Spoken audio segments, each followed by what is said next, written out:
In the 1800s, the Industrial Revolution caused an increase in meat-producing factories. With the growth of factories, the quality of meat products dropped drastically. Novelist Upton Sinclair wrote The Jungle in January 1906, bringing the issue of food safety to the attention of American consumers. President Theodore Roosevelt felt a responsibility to raise the standards of how meat was being produced. Roosevelt and Congress passed the Federal Meat Inspection Act and the Pure Food and Drug Act in June 1906, giving consumers for the first time the right to know exactly what was in their food. Theodore Roosevelt's call to reform the meat market after the publication of The Jungle changed the way Americans thought about food and their rights.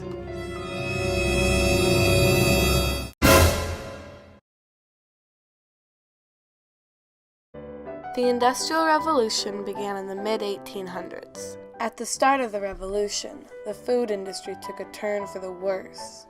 Food, which had always been grown and prepared at home, was now beginning to be processed in factories. This shift caused the quality and safety of food, especially meat, to decline. Large meat factories started to prioritize profits over people.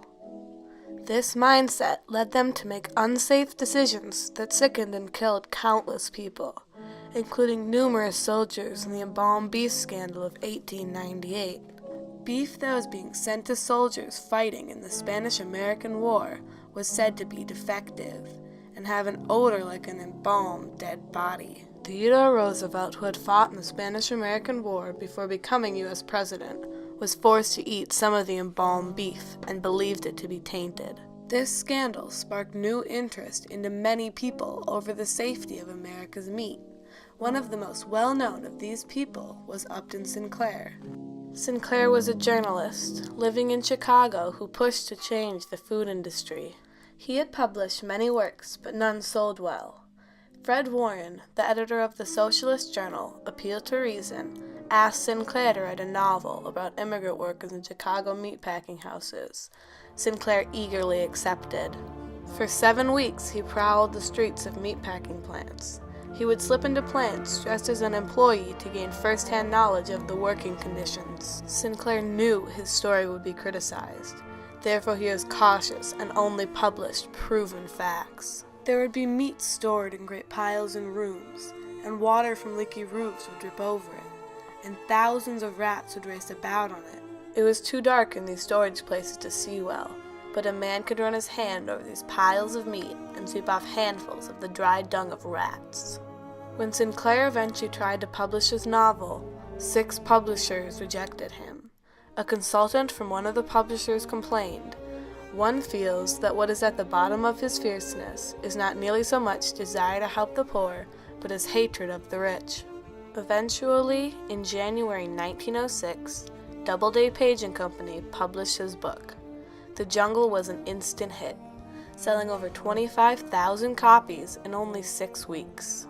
But not everyone was convinced. Critics accused it of sensationalism and propaganda. For supporters, though, The Jungle brought the horrors of the Chicago meat industry to life, and it wouldn't be long until the public learned about the heaps of chemicals and piles of rat droppings that found their way into Chicago's meat and into the mouths of the populace. The Jungle brought the public's attention to the consequences of a completely free market. Sinclair sent President Theodore Roosevelt a copy of The Jungle to inform him of the poor conditions in American meat factories. Roosevelt was already interested in advocating for the safety of America's meat after his first-hand experiences in the embalmed beef scandal. When he was elected for a second term on November 8, 1904, he promised to reform all industry and protect the public good.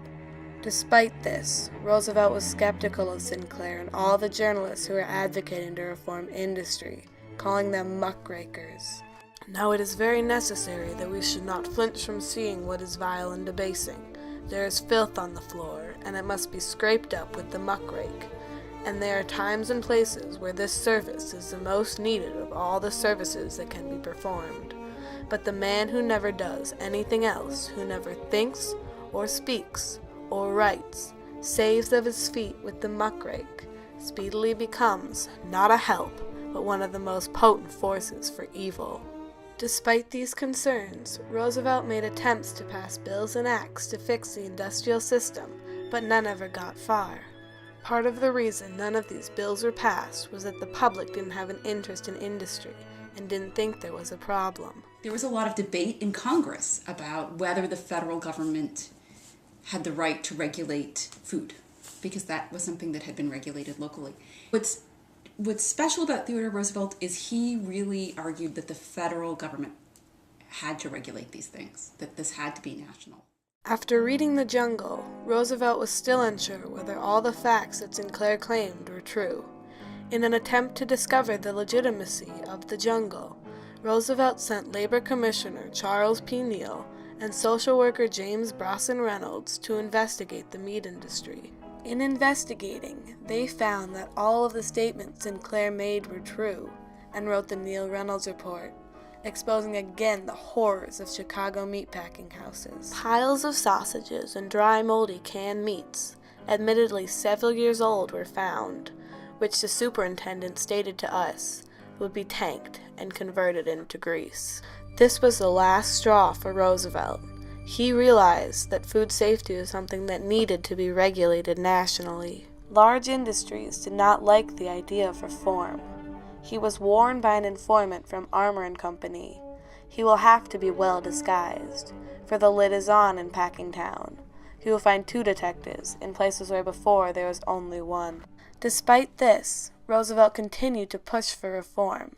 With the support of the public and his own research, Roosevelt was finally able to write the Federal Meat Inspection Act and the Pure Food and Drug Act. These acts were written to protect consumers from industries who only care about profits and not about the safety of American citizens. These acts created turmoil in Congress, because individuals were still unsure whether food protection needed to be regulated nationally, since it had always been regulated locally. Eventually, in June 1906, the Meat Inspection Act and the Pure Food and Drug Act were passed. Until this point, little had been done to protect the public's right to eat safe food. These acts provided basic levels of protection that consumers had never known before this time. For the first time, food companies were held accountable for the foods that they sold. These companies were forced to clean up their facilities, display their nutritional information honestly, and safely dispose of diseased and spoiled meats. At first, the meat industry was worried that these reforms would hurt their profits, but soon realized that acceptance would be necessary to restore the public's faith in the food industry. They had been facing 50 different state regulations, and so one set of regulations that trumped the state laws was easier for them. So they might have preferred no regulation at all, but in the context that they were operating in, the Federal Meat Inspection Act, which was what was eventually passed, was something that they thought was a good idea, and that it would restore people's confidence in large processed meat companies.